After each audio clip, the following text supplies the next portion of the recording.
The accusation points to the Midstream and Downstream Petroleum Regulatory Authority.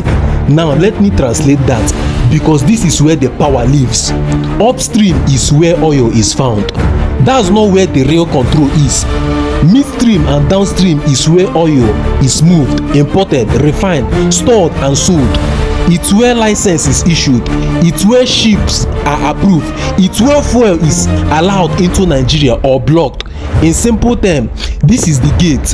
Whoever controls midstream and downstream decides who imports fuel, who refines fuel, who makes billions and who is shut out.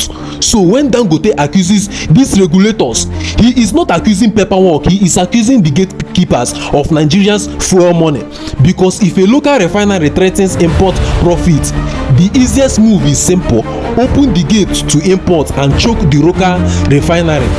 This is why the fight is not technical, it is not policy, this is raw economic power. Nigeria is not poor. Nigeria is being milked, and today the mark slipped.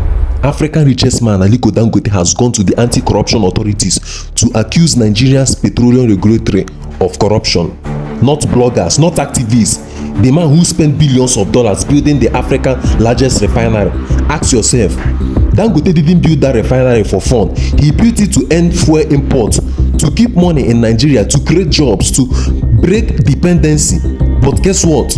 Nigeria is still importing fuel like nothing changed. Ships still docking, dollars still living, middlemen still smiling. So Dangote asked the question Nigerians have been asking for decades: who is benefiting from this madness? According to his petition, import licenses are being issued in ways that favored foreign fuel over local refinery. That is not policy failure, that is economic sabotage. Because every liter imported is profit for someone and it is loss for Nigerians.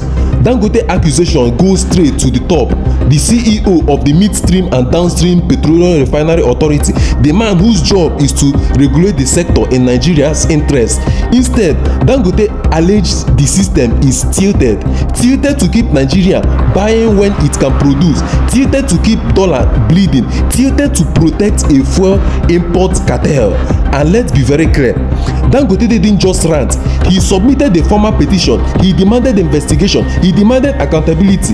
That alone tells you how serious this is. Because in Nigeria, powerful men don't fight unless billions are at stake.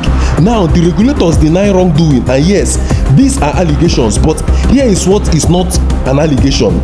Nigeria spends billions importing fuel yearly. Nigeria has a refinery that can refine locally, yet import continues.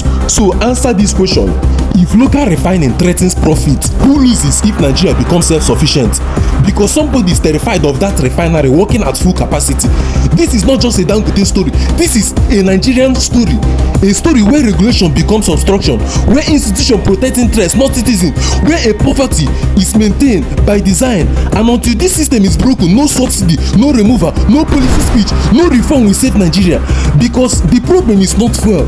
The problem is who controls it. This is break the system. We don't beg power, we expose it.